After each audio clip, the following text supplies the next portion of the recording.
모든 이름 위에 뛰어난 이름 예수는 주 예수는 주 모든 무릎 꿇고 경배를 드리세 예수는 만유의 주님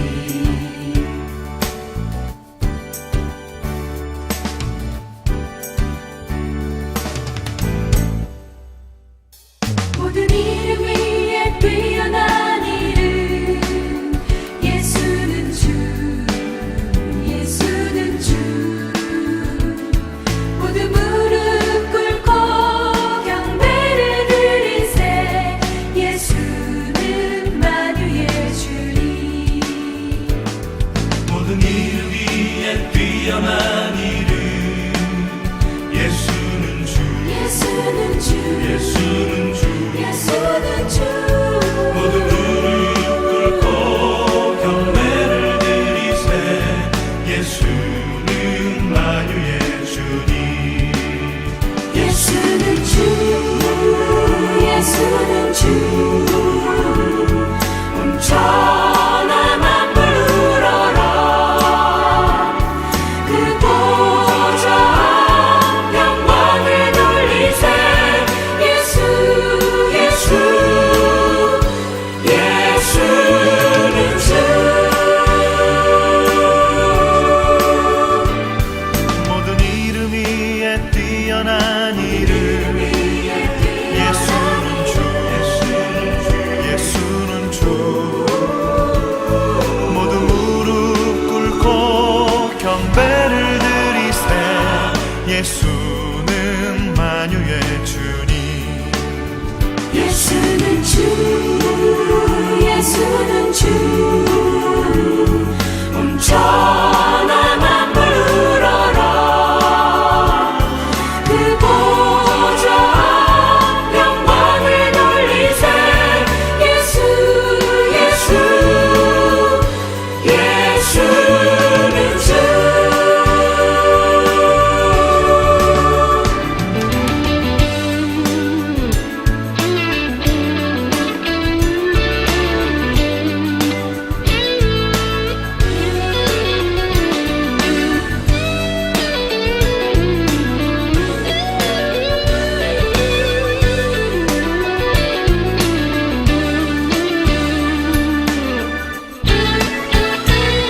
모든 이름 위에 뛰어난 이름 예수는 주 예수는 주 예수는 주 예수는 주 모든 무릎 꿇고 경배를 드리세 예수는 만유의 주님 예수는 주 예수는 주 예수는 주 온 천하 만물 울어라 그 보좌 영광을 돌리세 예수 예수 예수는 주 그 보좌 영광을 돌리세 예수 예수 예수는 주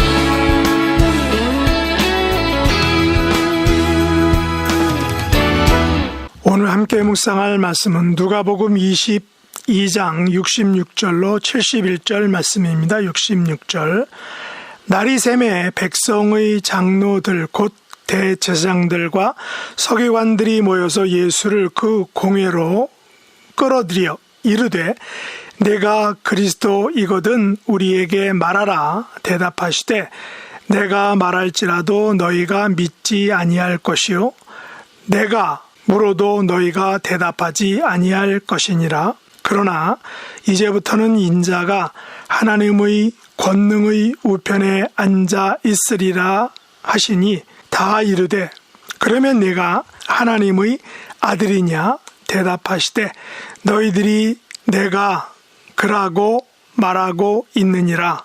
그들이 이르되 어찌 더 증거를 요구하리요 우리가 친히 그 입에서 들었노라 하더라. 아멘. 오늘 말씀의 제목은 너희들이 말하였노라 라는 것입니다. 오늘 본문은 22장 마지막 부분으로서 예수님과 장로들 사이에 벌어졌던 그리스도와 하나님의 아들 논쟁에 관한 말씀입니다. 가룟 유다의 배반으로 은 30의 대제사장들과 장로들에게 잡힌 예수님은 먼저 대제사장의 집으로 들어가십니다. 이 과정에서 베드로는 3번이나 예수님을 모른다라고 아주 멋지게 부인을 하죠. 자신의 부인을 예언하셨던 예수님께서 잡혀가시면서 베드로를 돌이켜보시니 베드로가 주님께서 하셨던 말씀을 생각하면서 밖으로 나가서 심히 통곡했다라고 기록하고 있습니다. 베드로의 입장에서 보면 매우 창피한 일이고 그런 그의 초라한 모습 앞에서 베드로는 자신의 영혼이 탈탈 털린 그런 시간이었을 것입니다. 일명 꼬꼬댁 배신자가 된 것이죠. 베드로는 자신이 전날에 그렇게 자신만만하게 소리쳤던 자기의 모습을 돌아보면서 잡혀가시는 예수님의 눈과 마주쳤을 때 베드로는 쥐구멍이라도 있으면 들어가려고 했을 것입니다.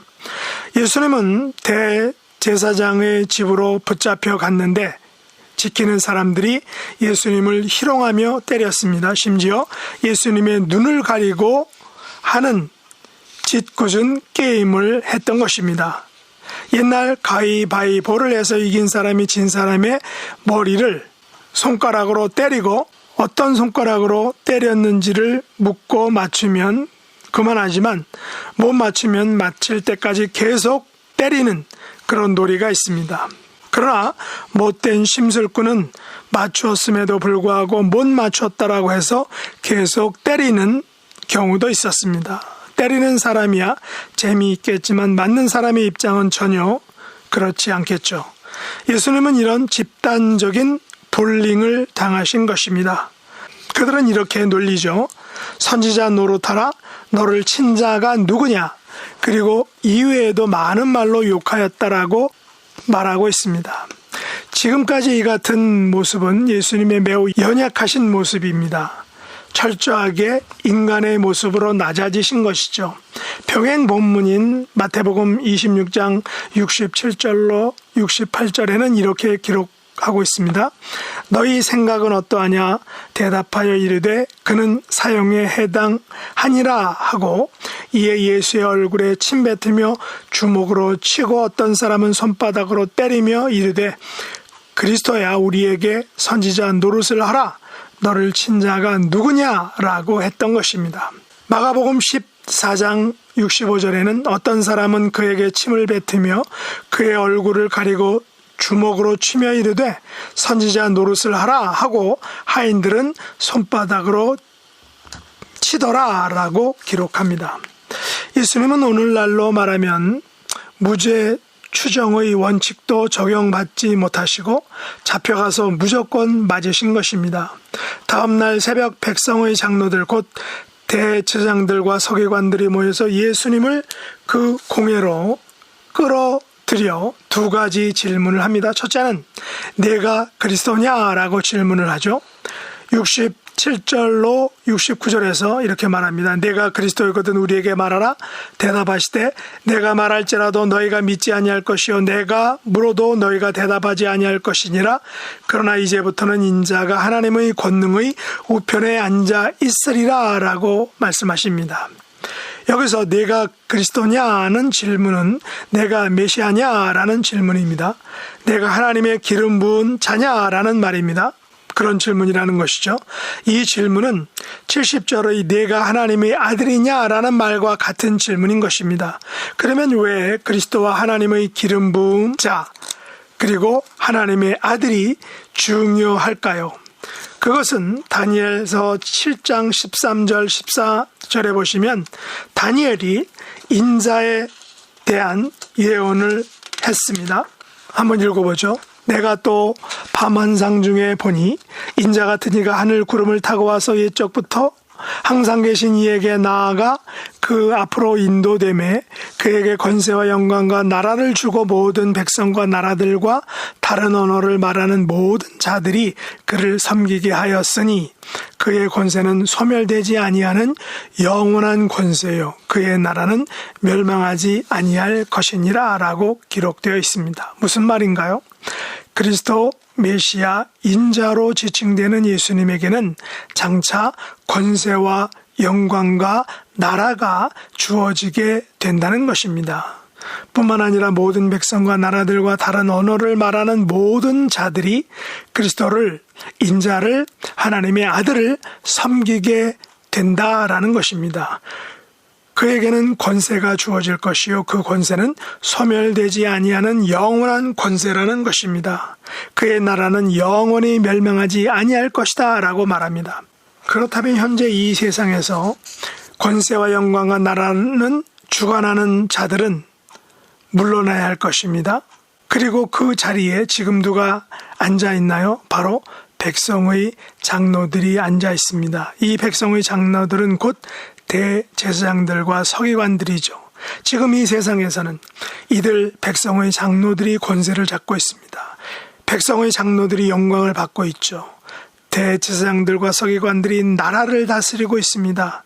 이들은 자신들이 누리는 그 권세와 영광과 나라가 위협받는 것을 원하지 않았던 것입니다. 이처럼 사람들은 자기가 이미 가진 것들, 기득권을 전혀 내려놓으려고 하지 않습니다. 쉽게 내려놓기가 어렵다는 것입니다. 그러나 이들 백성의 장로들이 만일 인자가 가지고 오는 권세와 영광과 나라의 성격을 조금만이라도 알았더라면 그렇게 욕심을 부리거나 메시아를 죽이는 죄를 피할 수도 있었을 것입니다. 예수님은 당신의 권세와 나라는 지금 백성의 장로들이 가진 것과는 질적으로 전혀 다른 것이라고 말씀하십니다. 예수님의 권세는 소멸되지 아니하는 영원한 권세라고 하십니다. 예수님의 나라는 전혀 멸망하지 아니할 것이라고 말씀하십니다. 자신들이 가진 소멸되는 권세와는 전혀 다른 것입니다. 자신들이 가진 없어지는 멸망하는 나라가 절대 아닌 것입니다. 결국 이들 백성의 장로들은 다니엘을 통해 말씀하신 하나님의 약속을 믿지 못한 것입니다. 그 약속을 거부한 것이죠. 정작 그 어마어마한 약속이 그리스도를 통하여 메시아를 통하여 인자를 통하여 자기들에게 왔지만 그것을 눈앞에서 거부하고 다른 것을 선택한 것입니다. 67절에서 예수님은 그들이 믿지 아니할 것이다 라고 말씀하셨습니다. 그러나 이제부터는 인자가 하나님의 권능의 우편에 앉아 있으리라 라고 말씀하시죠. 여기서 이제부터는 언제일까요? 예수님께서 고난받으시고 십자가에 죽으시고 3일 만에 부활하신 다음부터라는 것입니다. 예수님께서는 지금 당신의 고난의 성격을 알려주고 계시고 있는 것입니다. 우리들도 마찬가지일 수 있습니다. 우리들은 이 땅에서 유한한 권세와 영광과 그 나라를 누리고 있습니다. 그러나 우리들이 누릴 것은 결코 이 땅의 것들이 아닙니다. 이 땅의 것들은 영원하지 못합니다. 이 땅의 것들은 결국 소멸될 것입니다. 이 땅의 것들은 멸망당할 것입니다. 그러나 그리스도께서 주시는 것은 결코 소멸되지 않습니다. 그리스도께서 주시는 것은 전혀 멸망하지 않습니다. 그리스도께서 주시는 것은 영원한 것입니다. 그러나 이 같은 사실을 몰랐던 백성의 장로들은 또다시 두 번째 질문을 합니다. 둘째 질문은 어떤 것입니까? 내가 하나님의 아들이냐라는 질문입니다. 70절로 71절에서 다 이르되 그러면 내가 하나님의 아들이냐? 대답하시되 너희들이 내가 그라고 말하고 있느니라. 위에서 질문한 내가 그리스도냐? 인자가 하나님의 권능의 우편에 앉는다는 것은 결국 예수님이 하나님의 아들이라는 것을 의미하는 것입니다. 하나님의 아들이 가져온 영광과 권세와 나라는 지금 예수님의 고난과 십자가와 부활을 통해서 주어질 것입니다. 그렇기 때문에 백성의 장로들이 예수님을 하나님의 아들로 믿지 못하였습니다. 백성의 장로들은 하나님의 아들을 다르게 생각했던 것입니다. 이들은 그리스도와 메시아를 다른 각도에서 다른 차원에서 기다리고 있었던 것입니다. 이들은 그리스도와 메시아가 고난받고 십자가에서 죽어야 한다라는 사실을 전혀 이해하지 못했습니다. 결코 그런 일이 일어날 것이라고 생각하지 못한 것입니다. 이들은 하나님의 방법을, 그 십자가의 역사를, 예수님께서 십자가에 죽으시고 부활하시고 다시 오신다라는 이 십자가의 방법, 하나님의 방법, 십자가의 역사를 전혀 이해하지 못한 것입니다. 그러면 하나님의 방법은 무엇인가요? 마태복음 20장 28절에 인자가 온 곳은 섬김을 받으려 함이 아니라 도리어 섬기려 하고 자기 목숨을 많은 사람의 대속물로 주려 함이니라 라고 말씀하셨죠. 바로 인자가 온 곳은 사람을 섬기는 하나님, 그렇게 하기 위하여 사람이 되신 하나님, 이런 분이 바로 이 땅에 오신 우리 예수님인 것입니다. 이분이 바로 그리스도이신 예수님, 메시아이신 예수님인 것입니다. 말씀을 맺겠습니다. 예수님께서는 70절 하반절에서 이렇게 말씀하시죠. 너희들이 내가 그라고 말하고 있느니라. 분명히 백성의 장로들은 예수님이 그리스도요, 하나님의 권능의 우편에 앉으신 인자요, 하나님의 아들임을 말하고 있다는 것입니다. 그러나 그들은 그 사실을 믿지 않은 것입니다. 믿지 않고 71절에서 이렇게 말하죠. 어찌 더 증거를 요구하리요? 우리가 친히 그 입에서 들었노라 라고 말합니다.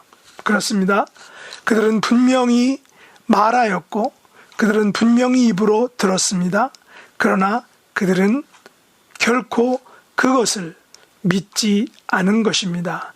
그들은 예수님을 그리스도와 인자와 하나님의 아들로 전혀 믿지 못한 것입니다. 이것이 그들의 불행입니다. 이것이 그들의 실패입니다. 우리들은 분명히 말하여진 것, 입으로 들은 것, 우리 예수님이 그리스도요, 인자요, 하나님의 아들이심을 우리가 알고 믿고 순종하고 경배하고 높여드려야 한다는 것입니다. 우리의 삶 속에 예수님에 대한 이런 신앙과 고백으로 우리의 삶이 늘 기쁨과 감사와 승리가 있는 삶이 될 수 있길 예수님의 이름으로 축복합니다. 기도하겠습니다. 하나님 아버지, 장로들과 서기관들은 예수님께서 이 땅에 오신 하나님의 아들이심을 믿지 못했습니다. 그들은 성경에서 말하는 것들을 듣기는 들었지만 그분이 이 땅에 오신 예수님이라는 것을 보고도 알고도 그분을 믿지 못했던 것입니다. 우리들도 이 땅에 오신 그 예수님을 믿지 못하는, 알지 못하는, 깨닫지 못하는 잘못을 범하지 않기를 원합니다. 우리에게 생명을 주시고 우리를 위해서 십자가를 지신, 그리고 다시 부활하신, 또한 나중에 재림하실 그 예수님을 온전히 믿고 신뢰하고 순종하고 경배하고 찬양하는, 바라보고 기다리는 우리의 믿음이 되게 하여 주옵소서. 예수님의 이름으로 간절히 기도드립나이다. 아멘.